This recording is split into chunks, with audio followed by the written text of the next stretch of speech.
Janine Hennis-Plasschaert, the UN Special Representative of the Secretary General in Iraq, is in serious hot water with Iraq because of a recent visit to Iran for 2 days to discuss the early elections in Iraq.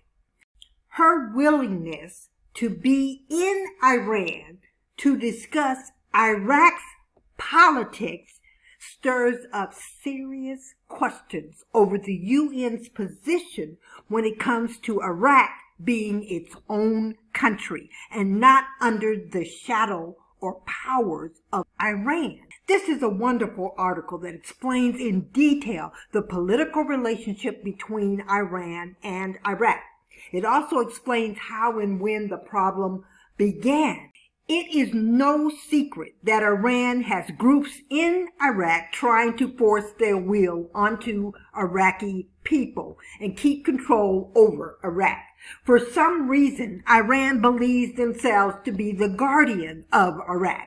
And this woman's visit to Iran on Iraq's behalf, it appears that the UN agrees or at least respects this untrue alliance of Iran being in charge of Iraq on some level. Read the article for yourself. You can probably tell by my tone that I'm not happy with this political event. However, we must always remember that there are reasons for everything that is done. We in the West may not yet understand the entire problem.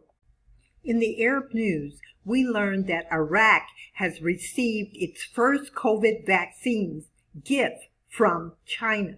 We also learned that Iraq signs a deal to receive Russia's Sputnik V vaccine. Iraq so far has paid $49.5 billion in reparations to Kuwait. Iraq still owes Kuwait $2.5 billion.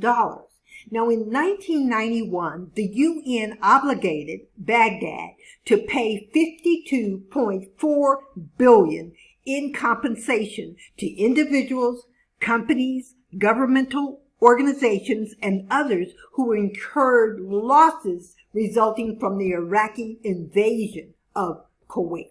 There was a question in the comment section on what happens to other currencies when or if the dollar decreases in value. Now, here is the correct answer. When the dollar changes, businesses around the world usually react to changes in the dollar's buying power. If the dollar depreciates in value, making U.S. goods cheaper overseas, American exports usually will rise. The volume of imports may drop as imported goods become more expensive.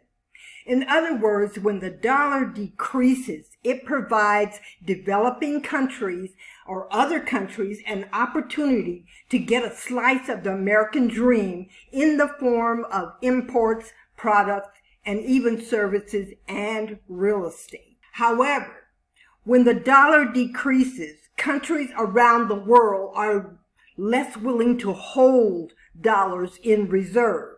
They diversify into other currencies such as the euro or the yen. This reduces the demand for the dollar, putting more downward pressure on the value of the US dollar. But here's the thing. No other country in the world collects more tax revenue than America. Even when or if the dollar decreases significantly, the annual revenue pretty much is the saving grace.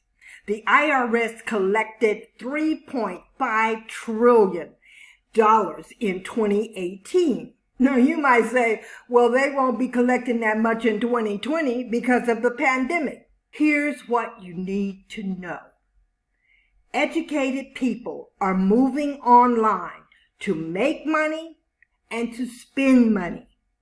As soon as Congress figures out and understands where the money is, you can expect taxation. There is a big difference in the decline of the US dollar versus the collapse of the US dollar, which is unimaginable. Here is a list of countries that use the US dollar. This does not include the countries whose currencies are pegged to the US dollar.